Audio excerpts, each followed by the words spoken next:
Welcome to the Lawyers Emotional Intelligence Book Club session number 9 for March 15th, 2017. My name is Dave Scriven-Young, a lawyer focusing on litigation, environmental law, and construction law from Chicago, Illinois. We're helping to create the next generation of lawyers with high emotional intelligence through a weekly book club and daily practical posts. During our book club discussions, we will do a deep dive into books that will help us develop our emotional intelligence skills and specifically think about how we can use those skills in our law practices. I'm here on Facebook every Wednesday night at 7 p.m. Central for this discussion, and it is a discussion.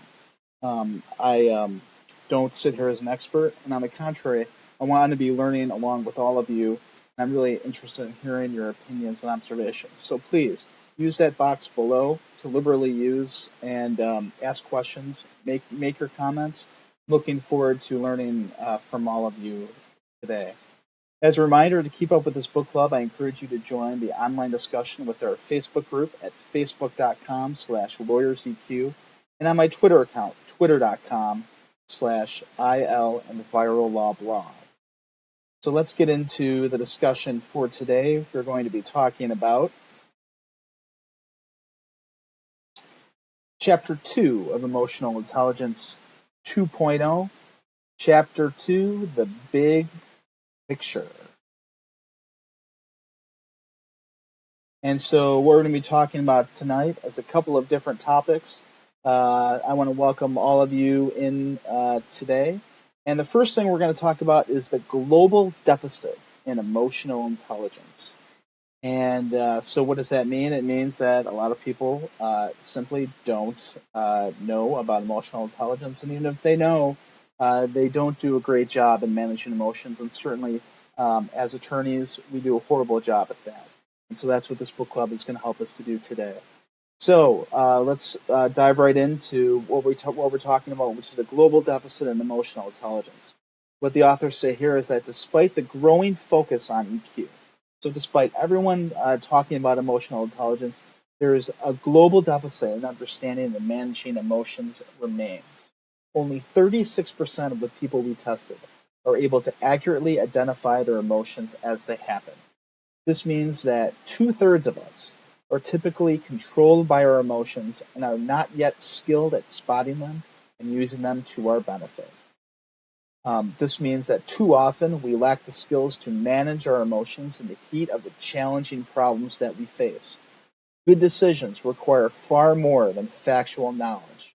They are made using self-knowledge and emotional mastery when they're needed the most.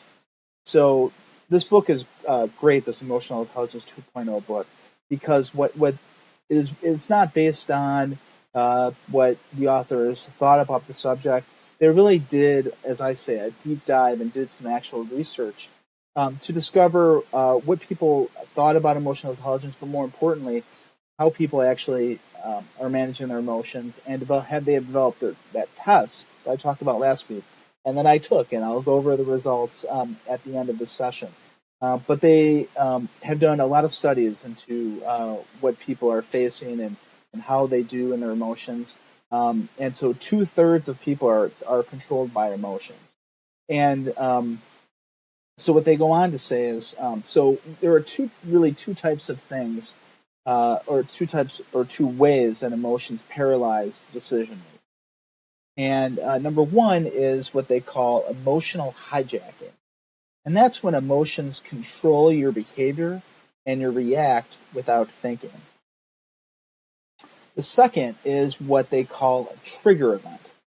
So it's when something generates a prolonged emotional reaction in you.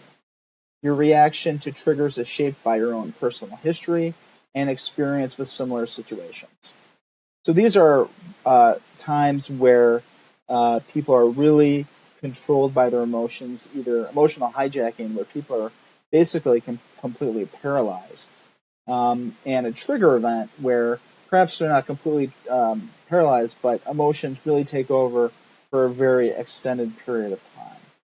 And so what the great thing about this and why we're going through this book club is because as your EQ skills grow, you'll learn to spot your triggers and practice productive ways of responding that will become habitual. And that's really a great thing. And so here's the question that I wanted us to think about as lawyers. So we're talking a lot about decision making and how emotional intelligence can help, or perhaps not. But when do lawyers need to make quick and accurate decisions when it would be helpful to manage your emotions that come in the heat of the moment? As attorneys, I think this sort of thing happens all the time. Mostly, and it's when, let's think about a couple of specific examples, and I would love for those of you who are watching to give me some suggestions as well. But I can tell you one thing that I did recently is basically was supposed to be a 2-day trial, so a day and a half. I won't exactly say why we stopped, but we got a continuance essentially in the middle of the trial. But I can tell you many times when I was first hearing that trial, you have to make decisions on your feet as you go, whether it's talking about whether you're cross-examining a witness or you have a judge who's ruling on an objection that your opposing counsel made, and you have to make a decision about how to react. And one specific example I can remember is during the trial.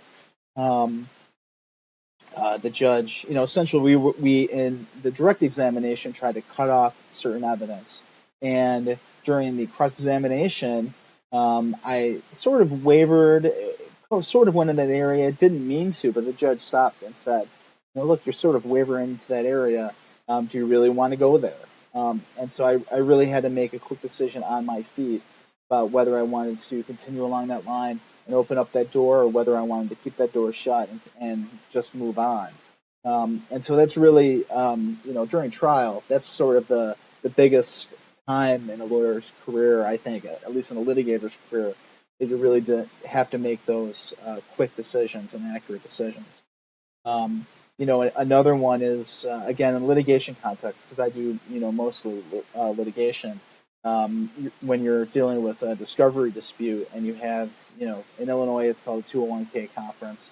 It's different, obviously, different rules in different jurisdictions. But when you're dealing with you're on a phone call with opposing counsel and you're trying to figure out exactly and negotiate to some extent with opposing counsel to try to get documents or information.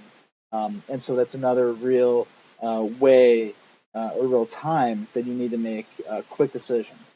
And especially in a context like that, in a context like trial, you certainly have to not let your emotions take over. Because oftentimes in that discovery dispute context, you have an attorney on the other side who's representing a client, and they don't want to give you information. They're sometimes using every trick that they have in their disposal to stop you from getting that information, whether they're being angry on the phone, or they're just criticizing you for whatever. You certainly need to keep your emotions under check and under control. And I've been in many of those conversations where the attorney on the other side certainly is not keeping their own emotions in check, which oftentimes leads to not good results for that attorney. And so it's very interesting. And so what we're going to learn, I think, throughout this book club is that keeping emotions in check is really going to help with our decision making on a going forward basis. And that's why I'm really excited to learn with you all about emotional intelligence and the skills behind it that we can use in our practice. All right, so let's move on to what is emotional intelligence and what is it not. And I think this is really key because it's different from your intellect or your IQ, and it's certainly different from what people refer to as your personality. So let's move into what is emotional intelligence. Emotional intelligence is your ability to recognize and understand emotions in yourself and others, and your ability to use this awareness to manage your behavior and relationship. So that's sort of your broad definition, recognizing your own emotions so you can use that to manage your behavior and relationships with others.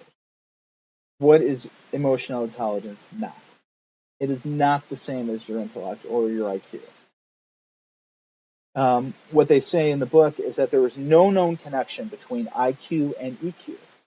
You simply can't predict EQ based on how smart someone is.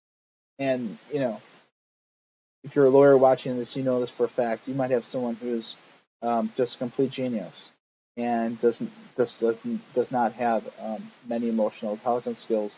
They can't talk to the two people in their firm, let alone two clients or two other folks. And they simply just have that great intelligence, but they don't have intellect. But they don't have the emotional intelligence. Perhaps if they wanted to be a rainmaker or to build clients or to talk smartly with their clients. And so the difference between EQ and IQ, according to the book, and I know perhaps there are some people who might have a different view, but they say that that IQ is actually not flexible, that your IQ is fixed from birth. And that's because intelligence, or your IQ, is your ability to learn, and it's the same at age 15 as it is at age 50. That's what the authors of this book say. I know that there are, there are other folks who might disagree with that, to say that you can actually improve your IQ. I know that there are, people have heard of websites like Lumosity, things like that. I think those people would tell you, well, certainly you can develop your IQ, but not according to these folks. So they contrast EQ from IQ.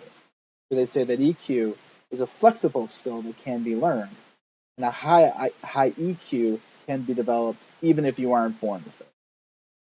So again, great thing about what we're doing here in our book club is that you can develop your EQ, your IQ not as much, at least according to the authors of this book. And again, EQ is not the same as your personality. They say that personality, what they define as personality, is essentially the stable style, in quotes, that defines each of us. So personality, they say, is a result of your preferences. And again, I think it's what they mean preferences is sort of your innate personality. And so that's things such as your inclination to introversion or extroversion.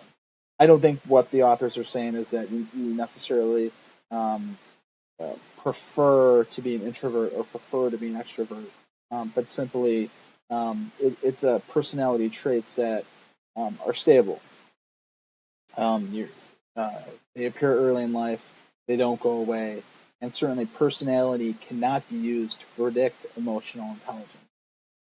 And they say that although you can use your personality to assist in developing your EQ, the latter is not dependent on the former. So your personality or your EQ is not dependent on what your personality is. Your EQ is not dependent on what your IQ is. So it's something that we can develop over time, and that's what we're hopefully going to do within this book club. All right, so let's move on to the next slide. And this is, again, I think something that's really important to attorneys. And, I think emotional intelligence is a helpful thing. And I think even without sort of its impact on professional success, it would definitely be something that people would want to consider for various reasons.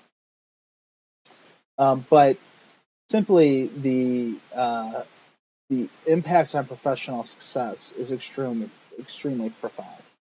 And that is because, as they say in the book, your EQ is the foundation for a host of critical skills.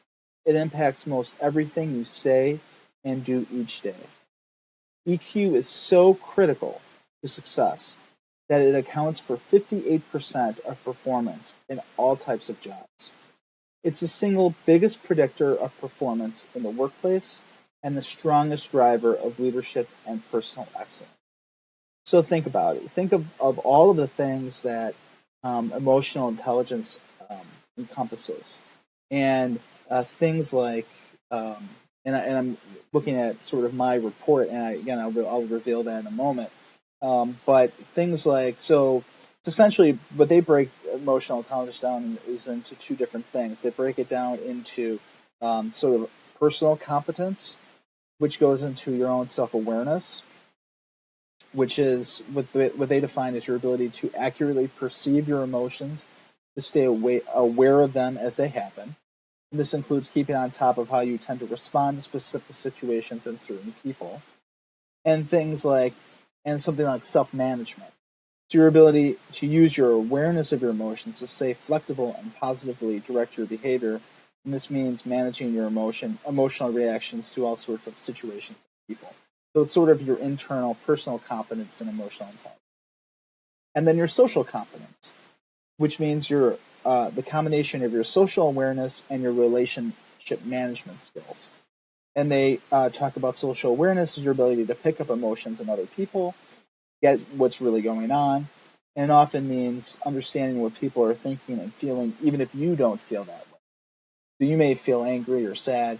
You may see that someone else is happy, and so you can really understand what they're going through, even though you may be having a hard time.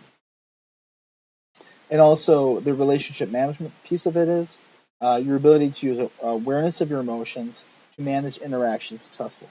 So things like having clear communication and handling conflict. So those things are definitely, if you think really about any industry, those skills are really important. And so important that it accounts for 58% of your performance in all types of jobs. So, moving on, they say that of all the people we've studied at work, so again, they've done a large study of folks, and continues as people take tests and talk and let people know what's going on in their own lives.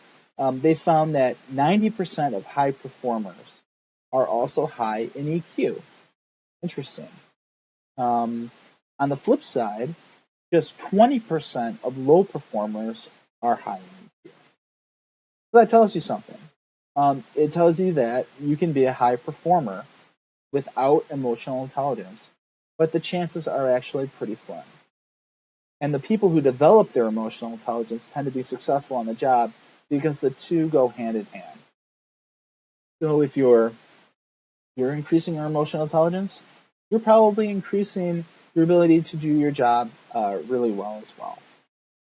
And and for those of you who for that isn't enough, they also say that naturally people with high EQs make much more money, an average of $29,000 more per year than people with low EQ.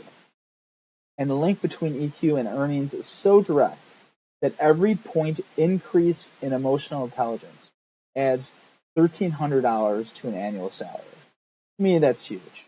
Right there, I mean, you're obviously getting this book club for free, but this really tells you, this slide, um, really will tell you that it's really important to increase emotional intelligence.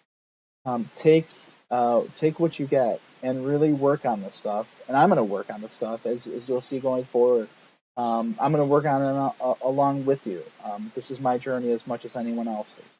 I'm hoping to see that my performance at work is going to increase dramatically, and hopefully my salary will go up too as well.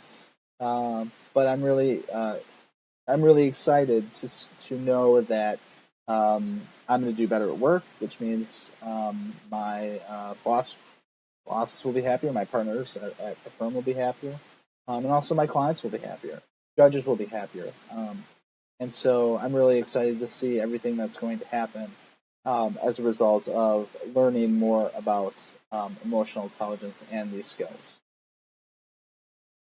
So that was chapter 2. It's sort of it was a smaller chapter, but I think an important chapter because it really helped us to see what emotional intelligence is, what it isn't, and how it's going to help us long term in our jobs, in our careers as attorneys.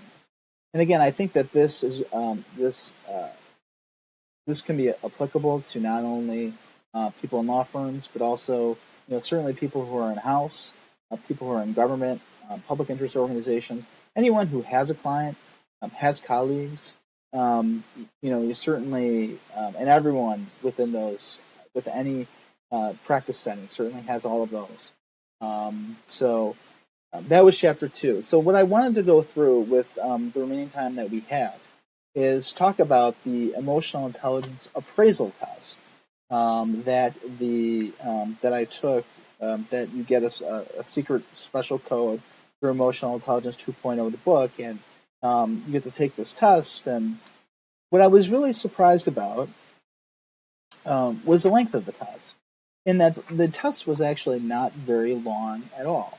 It probably took, I don't know, 5 minutes, 10 minutes tops to go through the questions. And what I thought was really interesting about it is that I think it really just got down to the point. It gave you a range, and I don't remember exactly what it was, but it was something like, it asks you like, how do you, I don't remember the questions precisely, but so how you would rank yourself, different emotional intelligence skills. And it was, from poor to excellent, essentially. Although that's not exactly what the words of the test were. And I have to say, as I was taking the test, I really thought to myself, "Wow, I really don't definitely don't think I'm gonna score very high in this because I'm giving a lot of somewhat answers, meaning that on occasion I do these things, but certainly not at an average or above average way. And I don't know if it's just me. Maybe I'm just typically very hard on myself, or maybe it's just sort of that type A personality where we're always striving to be perfect. And so, but anyway, so my scores were all very low. Not surprisingly, I think for me, really not surprising for I think people who know me.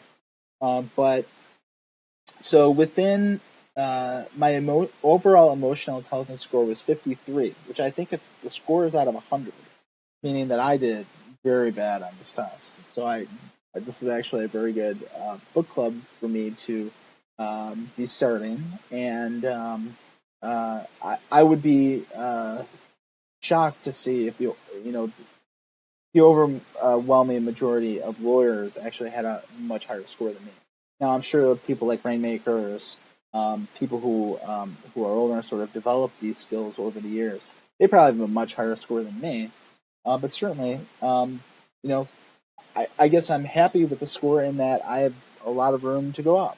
So that's very positive. So um, out of 100, so personal competence, social competence is 53. I attribute that a lot to that. I hit that somewhat button a lot. And I think that that's why the scores were essentially the same.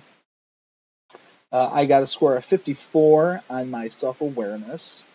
Actually, let's start at the top. Top was relationship management.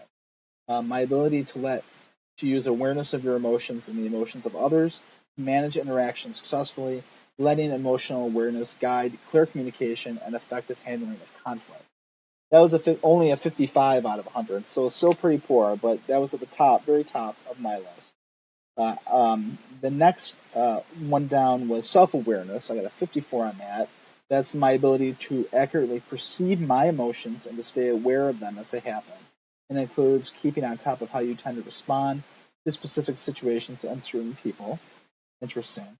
And then tied for last were social awareness, my ability to pick up on emotions in other people and to get what is really going on. This often means understanding what other people are thinking and feeling, even if you don't feel the same. And then, again, tied for last was self-management, your ability to use awareness of your emotions to stay flexible and positively direct your behavior. This means managing your emotional reactions to all situations and people. So, very interesting. So, what they tell you then, so you get this whole report, which I definitely think if you're really interested in emotional intelligence, you should take this test and see how you're doing. either really well, really poorly, whatever. You can just see what your benchmark is, right? But it tells you what you should start with. So it tells you about strategies to increase your EQ the most. And then I should start with uh, the EQ skill development of self management. Again, that was the one that I got a 51 on. And so that's where I should start. And the three areas that brought my score down the most. So as I said, I think I hit the somewhat button a lot. And the button, the probably the I don't think it was a never button, but the button that was the lowest were the things that I apparently pressed on were these three things: resisting change, letting stress get the better of you, and brushing off people when something is bothering you, which I found to be actually kind of true in my life, and probably true of a lot of people. So resisting change, I think I resist change a lot, and I want to welcome Joe and Kathy who joined the live stream. And what I'm talking about is this emotional intelligence appraisal that I took along with the emotional intelligence 2.0 book. And so resisting change is something that is, I think, very hard for me. I think I get into a groove and I really like to um, do a lot of things. I run in the habit, and then when things change, I have a very hard time with it. Things like job changes or that sort of thing. I think resisting change is hard for me. Second is letting stress get the better of you. And I think any attorney who's watching this definitely let stress bother you. It definitely stress bothers me. And really, one of the things that I'm really actually glad that this was at least second in my scoring here because it's something that I really wanted to work on and was really hoping that I was going to be able to talk about in this book club. And then the third was brushing people off when something is bothering me. I think it's a big thing for me, where if something is bothering me, I tend to want to be alone and not want to deal with people. And so this is definitely something that I can improve on. So that's really interesting.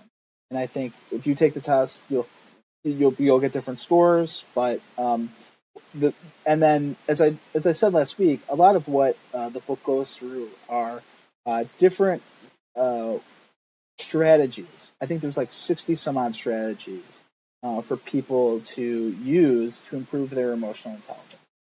And so for resisting change, what they say that I can do to improve is to accept that change is just around the corner. I know it sounds very corny, but then it goes through, and they're very short strategies.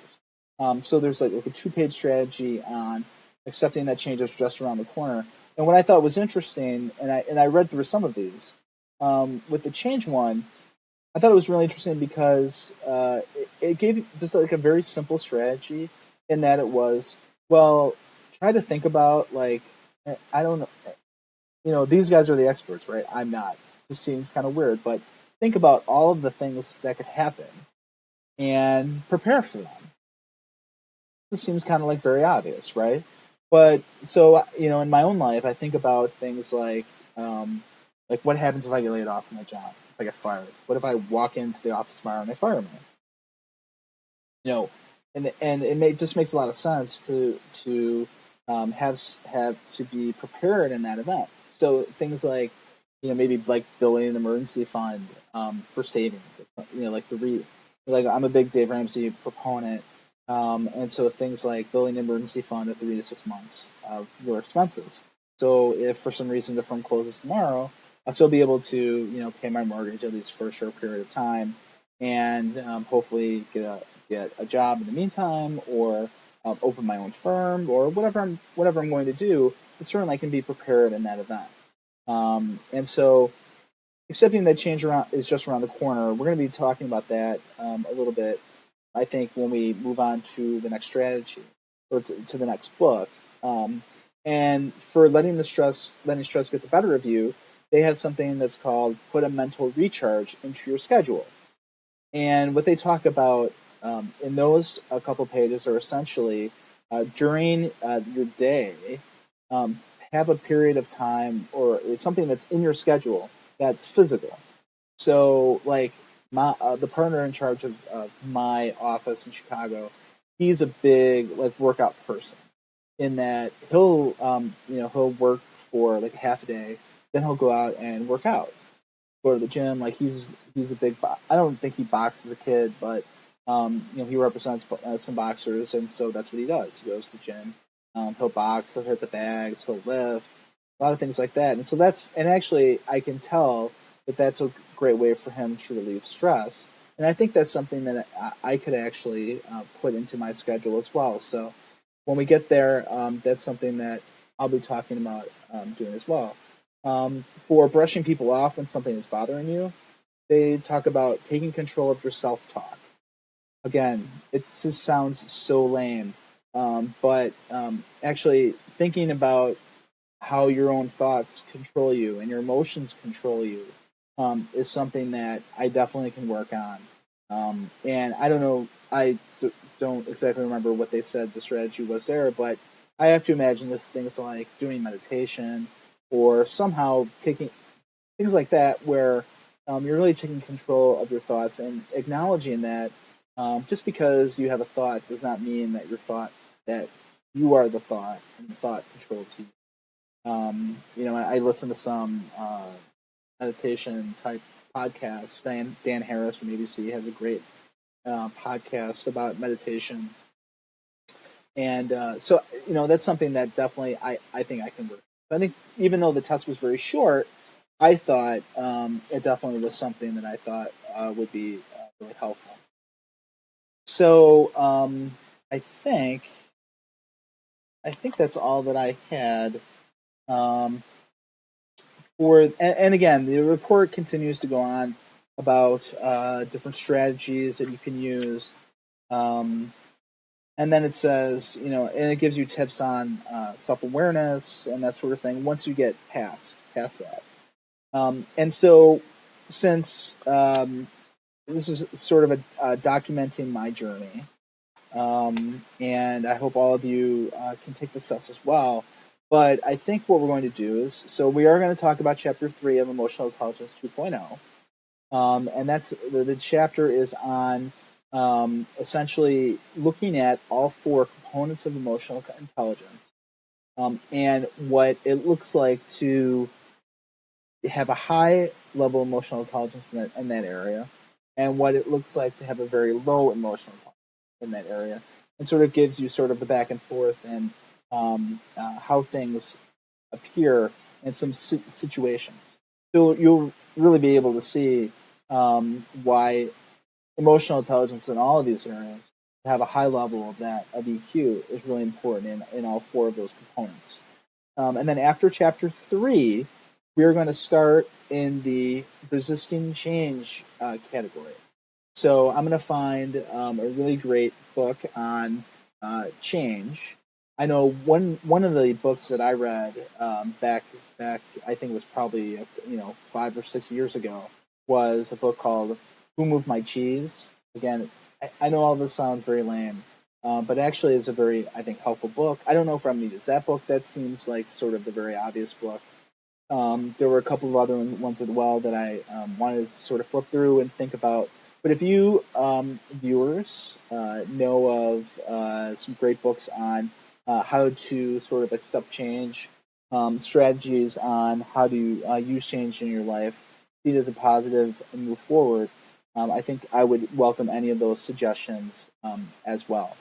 So we're going to have our chapter 3 of emotional intelligence on March 22nd. And then I'm going on vacation, which is really great, taking the family to Walt Disney World and Universal Studios for a week. And so that's a great week to actually have off because then we're going to be starting our new book, whatever that might be, on April 5th. Wow, time really is flying. So it's really going to be a great way to sort of tap off the Emotional Intelligence 2.0. But we're going to be using it as a guide as we go through. Um, uh, we're going to be going through the uh, uh, we're going to be going through the strategies. And I see Kathy says, "Who Moved My Cheese" is great. There is a YouTube video that sums it up perfectly. Yeah, I mean it's a really great book, and it really shows you sort of like how different people react to change and accepting change. This is the biggest thing on my list. And again, I know that many attorneys sort of have the same sort of thing, where and I think it's because a lot of attorneys sort of have the same, I don't know, personality type or whatever it is. And I know that personality is different than EQ, but certainly I think that we all can use a little bit of change management in our lives. So anyway, I think we've had enough for today. I want to thank all of you for joining the discussion. Again, the next session is going to be Chapter 3 of Emotional Intelligence 2.0 on March 22nd, 7 p.m. Central, or hereabouts. And it's going to be on the Facebook Live, facebook.com/lawyerseq. And that's where that's where most of what happens in this book club. That's where the place to be.